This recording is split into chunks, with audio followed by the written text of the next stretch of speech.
धारचूला से विधायक हरीश धामी ने कहा है कि उत्तराखंड विधानसभा सत्र डिलिबरेटली इसलिए छोटे किए जाते हैं ताकि सत्र में गंभीर चर्चाएं ना हो और सारा सच बाहर ना आए।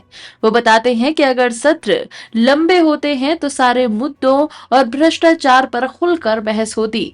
हाल के विशेष सत्र में भी विवादों और हंगामों के कारण अनिश्चित काल के लिए स्थगित कर दिए गए। प्रदेश में विधानसभा सत्र के कम चलने को लेकर कई बार सवाल उठते रहे हैं। आगे सुनिए वो क्या कुछ कह रहे हैं। चाहे मेन जो है जिस पे पलायन होता है शिक्षा और स्वास्थ्य, दोनों से हम वंचित हैं, सड़क से वंचित हैं। और दुर्भाग्य की बात है माननीय अध्यक्ष जी, 2012 से 2017 तक जहां पर हमने सैकड़ों सड़क बनाए, आज केवल पीएमजीएसवाई का मैं धन्यवाद करना चाहता हूं, उससे सड़क बन रही है। लेकिन लोक निर्माण विभाग से अभी हमारे मंत्री जी नहीं है यहाँ पर, मैं उनको कहना चाह रहा था कि 2017 से लेके ये 2025 जाने वाला है, मेरे यहाँ 1 इंच सड़क ना डामरीकरण हुआ ना कोई नई सड़क का काम शुरू हुआ। ये तो पहाड़ की जो है विडंबना है। अभी भाई खजानदार जी कह रहे थे कि वाइवलैंड विलेज बहुत अच्छी पहल है, लेकिन सौतेला बिहार क्यों?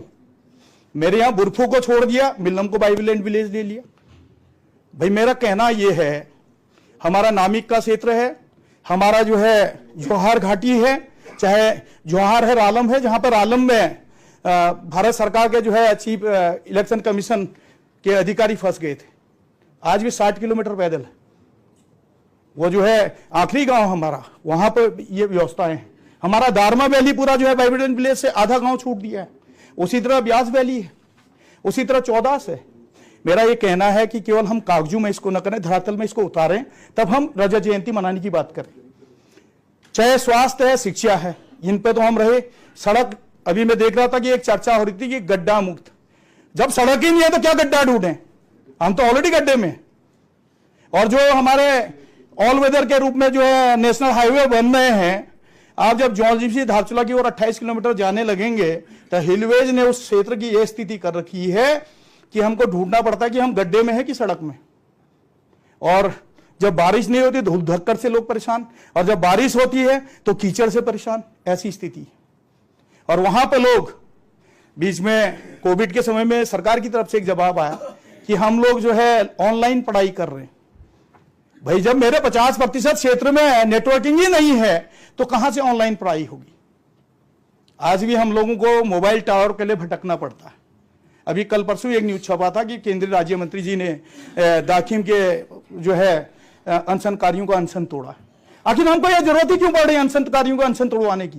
बात अभी चौखटिया की हो रही थी। आखिर जब उनको दिक्कत हुई तभी तो वो यहां तक पैदल आए। हम जनप्रतिनिधि, हमको जिस काम के लिए चुना गया हम उसकी ओर नहीं जा रहे हैं। मैं इसमें कोई गुरेज नहीं करूंगा। यह उत्तराखंड राज्य बनने के बाद अगर रजत जयंती मनाने का अगर किसी को सौभाग्य मिल रहा है, केवल नेताओं को और अधिकारियों को और ठेकेदारों को मिल रहा है। केवल इनका विकास हुआ है, आम जनमानस का विकास नहीं हुआ है। मैं भी शामिल हूं उसमें। अगर हम उत्तर प्रदेश में होते तो गिने चुने विधायक होते, गिने चुने मंत्री होते। जो ब्लॉक प्रमुख नहीं बन सकते थे वो मंत्री मुख्यमंत्री तक पहुंच चुके हैं। तो विकास किसका हुआ? नेताओं का हुआ। उत्तराखंड के जनमानस का विकास नहीं हुआ है। हमको इस सत्यता को जो है अपने आप में ग्रहण करना पड़ेगा।